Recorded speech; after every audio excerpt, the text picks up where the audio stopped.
Hello and welcome to the Commander's Quarters, your Magic the Gathering source that helps you command your budget. This show and episodes like this one are possible thanks to viewers like you. If you're looking for an easy way to help support this show, make sure that you like, share, and subscribe. Also, hit that bell notification icon so you don't miss any new episodes. You can also go check out our playmats and other merchandise at thecommandersquarters.com. Another easy way to support this show is with our TCG player affiliate links. So whether you're buying a deck or individual cards, you can use this general link right here or one in the description. And the final way that you can support this show is by supporting us directly by becoming a patron. There are many benefits to being a patron, and I truly couldn't do this without all their support. There's even a brand new Brigadier General tier where you can get a shout out on a Commander's Quarters episode that's dedicated to you. Hey everyone, Mitch coming in from the Commander's Quarters studio. Welcome to the show. So today I've got two questions for you. First off, do you want to annoy your friends? Secondly, do you have $1? If the answer to both those questions is yes, well then congratulations, you're in the right place. Because on today's episode, I'm going to show you how to annoy your commander friends and playgroup for just $1. Who knew annoying your Magic friends could be so affordable? And affordable is exactly what this deck is, and it is guaranteed to annoy. So first up, let's jump in and talk about the annoying but budget-friendly commander that's leading this deck.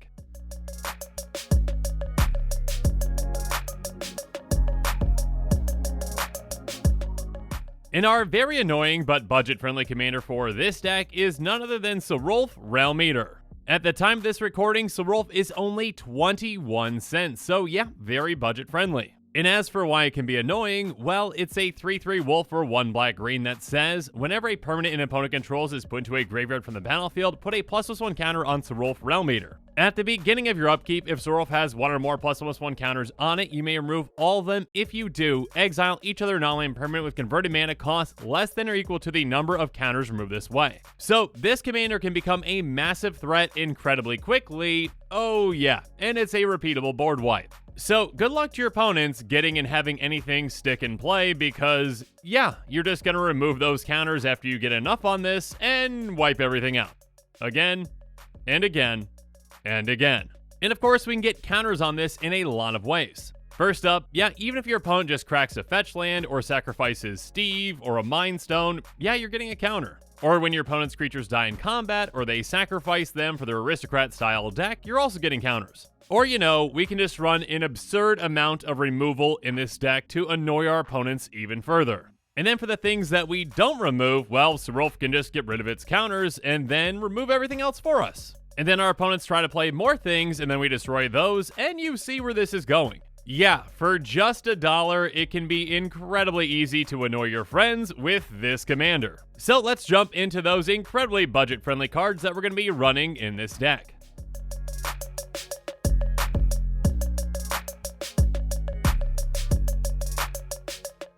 First up, we're going to be running a lot of kill spells like Blood Curdle, Deadly Visit, and Finishing Blow. Blood Curdle is a fantastic one in this deck. It says destroy target creature, put a menace counter on a creature you control. So this helps us get rid of a pesky creature and helps our commander get through. And then Deadly Visit says destroy target creature, surveil too, so while that isn't card advantage, it is card selection. And then Finishing Blow is a bit more flexible since it can destroy target creature or planeswalker.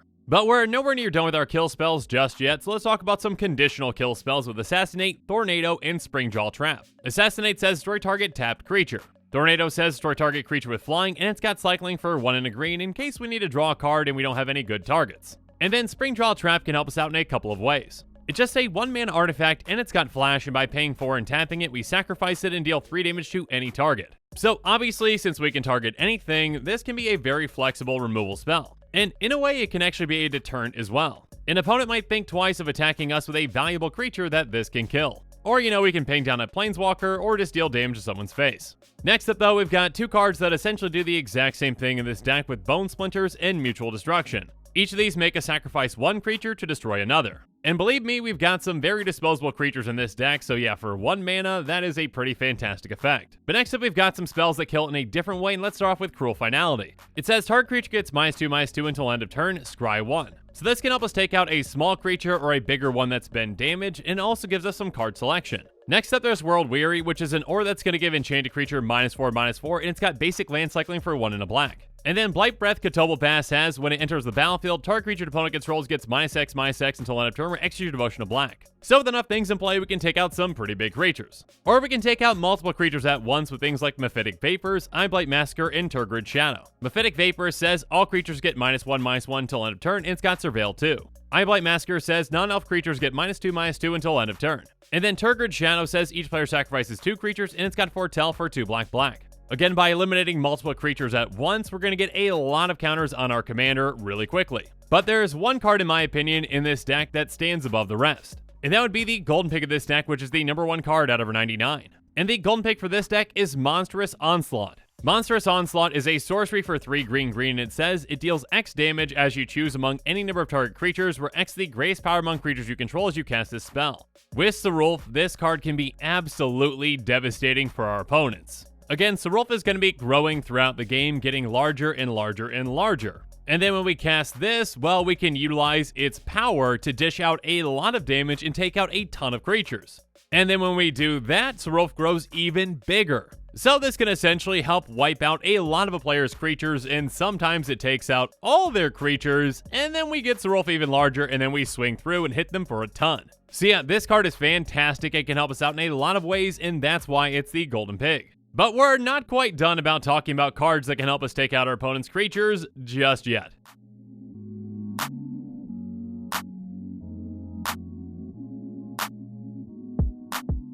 First up, there's Umezawa's Charm, which says choose one, target creature gets +2/+2 until end of turn, or target creature gets -1/-1 until end of turn, or you gain 2 life. So this is a very flexible card that can either pump our commander, take out something small, or gain us some life. Next up, there's Subtle Strike, which says choose one or both, target creature gets -1/-1 until end of turn, or put a +1/+1 counter on target creature. So this can permanently grow our commander and hopefully take out something small as well. And then there's Mage Duel, which takes out a creature in a different way. It's going to cost 2 less to cast it. We've cast another instant or sorcery spell this turn, and it says target creature you control gets +1/+2 until end of turn, then it fights target creature you don't control. So this temporarily grows our commander, and yeah, our commander is going to be big enough where we can pretty much take out whatever we want. And speaking of fight cards, we're also going to be running Ancient Animus, Hunt the Weak, and Hunter's Edge. Ancient Animus is going to put a +1/+1 counter on target creature we control, and if it's legendary, which Serulf obviously is, it's going to fight a creature an opponent controls. And then Hunt the Weak does the exact same thing, but without that legendary restriction.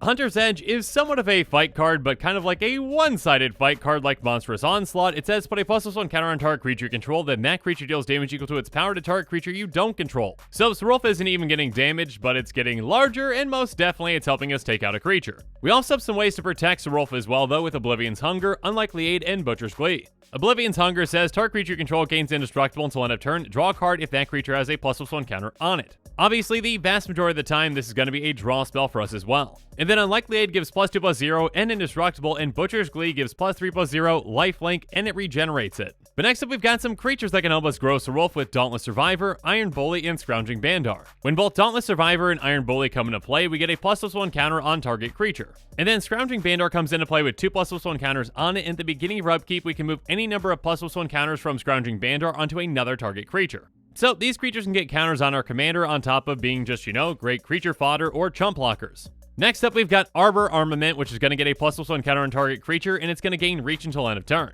And then Two Unveiled Treefolk is a 6/5 Treefolk Druid that has Oaken Boon, which is an adventure that's going to put 2 +1/+1 counters on target creature. But then there's Soul's Might, which can get even more counters on our commander, because it's going to put X +1/+1 counters on target creature, where X is that creature's power.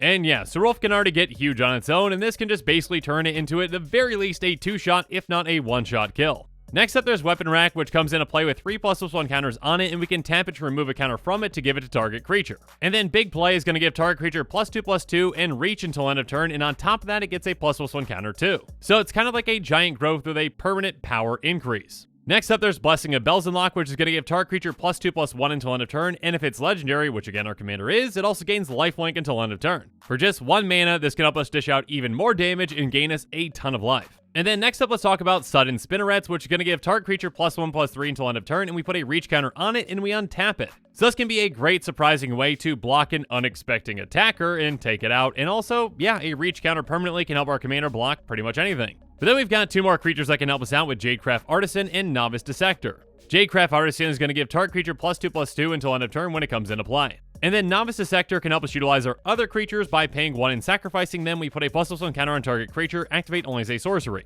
So again, this can really utilize our creatures as fantastic fodder. And finally, we're going to be running Titanic Growth, Mammoth Growth, and Wings of Hubris. Titanic Growth is going to give target creature +4/+4 until end of turn, and Mammoth Growth does the exact same thing, but it's got a foretell cost of green. Wings of Hubris is going to give equipped creature flying, and we can sacrifice it and make our creature unblockable until end of turn, but then the creature has got to be sacrificed at the beginning of the next end step. So this can be a great way to get our commander through in a lot of situations, and in a desperate attempt to win the game, we can just sacrifice this to make our commander unblockable. But outside of spells that help our commander and help us take out creatures, we've got plenty of other spells to deal with our opponent's other things.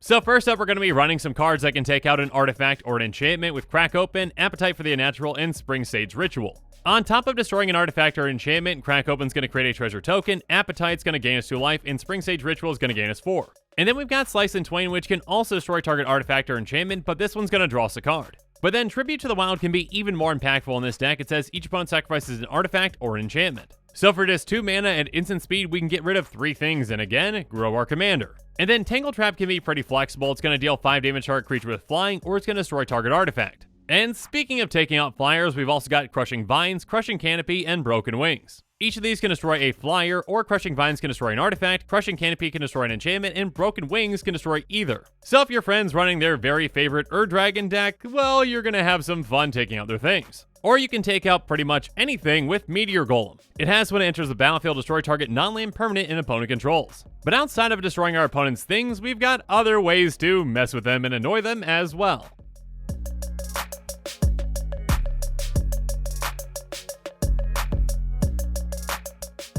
So next up, let's talk about messing with our opponent's hands with discard spells like Mind Rot, Mind Drain, and Skull Raid. Mind Rot says target player discards 2 cards, and Mind Drain does the exact same thing, but on top of that, they mill a card and lose 1 life, and we gain 1 life. So now our opponent's cards aren't safe anywhere. They're not safe in play because, again, all of our removal spells and the fact that our commander is a repeatable board wipe, but now they're also not safe in their hand. By getting rid of their potential resources, we can shut them down. And Skull Raid can be especially good. It says target player discards 2 cards. If fewer than 2 cards were discarded this way, you draw cards equal to the difference. So even if a player doesn't have enough cards in their hand, we still get a benefit from it. But next up, we've got an aura with aspect of Lamprey, which says enchant creature you control. When it enters the battlefield, target opponent discards 2 cards. Enchant creature has lifelink.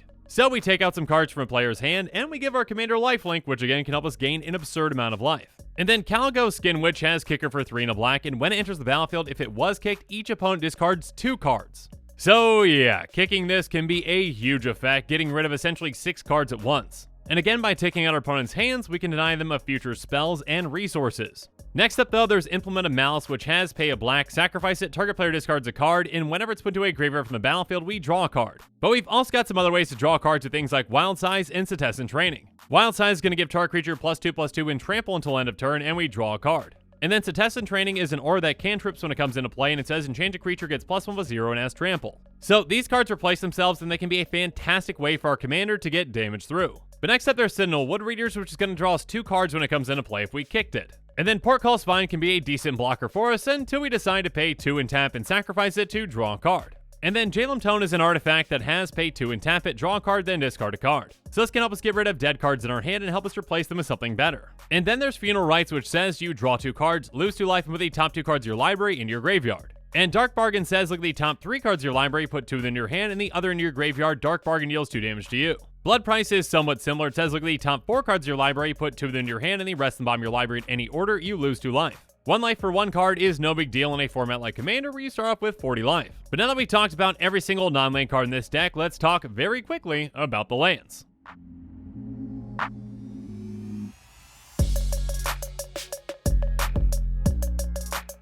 And the lands in this deck are very simple. We're going to be running 18 forests and 18 swamps. Again, since this deck was built on a $1 budget and we don't count basics into that equation, well, this was pretty much our only option. But with a 2-color deck and a good split between green and black cards, this will be just fine. Regardless, now that we've talked about every single card in this deck, including the lands, let's talk about the price.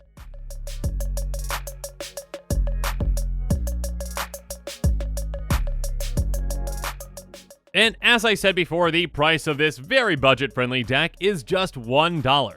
As you can see, every single card in this deck is either 1 cent or 2 cents outside of our commander, which is 21 cents. And as I mentioned before, basic lands are not included in this cost, and obviously shipping is not included either because the shipping cost very well might cost more than the actual deck itself. And that shipping cost will definitely vary depending on where you're at, but still, this is going to be a very budget deck if you decide to pick it up. And it's also going to be a very annoying deck for your friends if you decide to pick it up, so have fun with that. And with that, the show has come to a close, so it's my turn to hear from you. So in the comments below, let me know what your thoughts on this episode are, and as always, thank you again, and have a good one.